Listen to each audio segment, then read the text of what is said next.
Hello everyone, I am your host Buffalo Bill. In 1981, author Thomas Harris published one of his first novels titled Red Dragon. Then, in 1986, it had an adapted to film, which was directed by Michael Mann, about an FBI criminal profiler on the hunt for a serial killer known as the Tooth Fairy. Seeking the help of his once psychiatrist Hannibal Lecter, played by Brian Cox, and also starring Joan Allen and William Peterson. Many of you may recognize him from the crime TV show CSI. The film has gotten mixed reviews. The portrayal of Hannibal is completely different from Anthony Hopkins' version, but both are very unsettling in their own right. A good friend of mine has also worked on the set of the film, Vance Blaylock. This film now has a cult following as well. It's precious. Now this is where I come in. Later, in 1988, Harris published a sequel to Red Dragon that would be titled The Silence of the Lambs.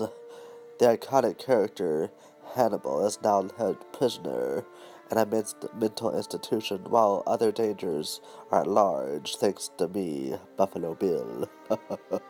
A student in training to become an FBI is eager to find out more about the ongoing murders and how to stop them with Lecter's insight, and hopefully help to find my latest victim, the great big fat person.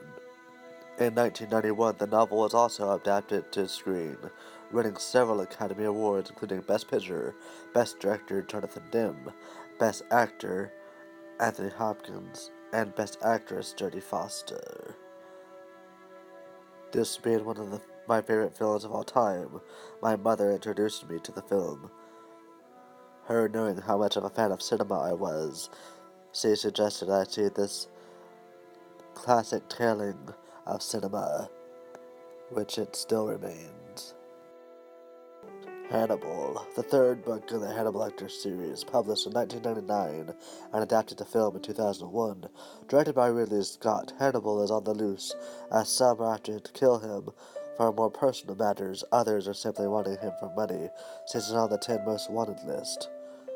While Clarice Starling, now an FBI, is tracking him down to stop his hunger.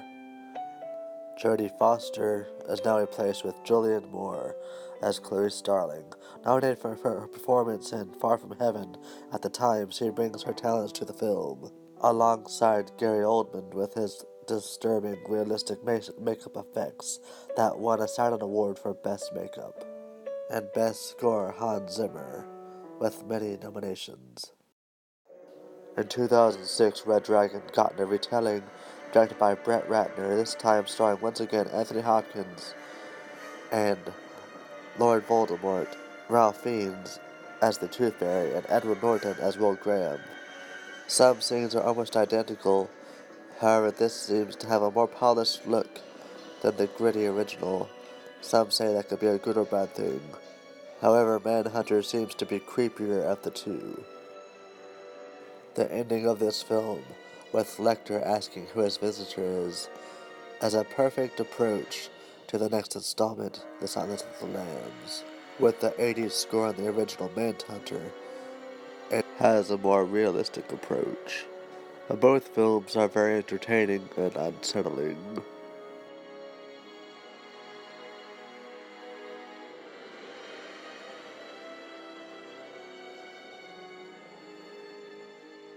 2006, Hannibal Rising, the story of what created a man into a monster. A prequel that tells of what started it all, revenge. The film was quickly picked up in 2007, directed by Peter Weber. Hannibal is now portrayed by a much younger actor, Gaspard Ulliel. The film is interesting along with the previous films, grounding itself in reality. It tends to drag on throughout the film, however, with it being your standard revenge plot. It received a nomination for a Razzie Award for Worst Prequel/Sequel. Within the fan base, it seems to have trouble measuring up to the later installments, but it's still a pretty entertaining film. So that is my movie review for the Hannibal franchise. I hope you enjoyed it and come back for more. Precious? Don't you hurt my dog!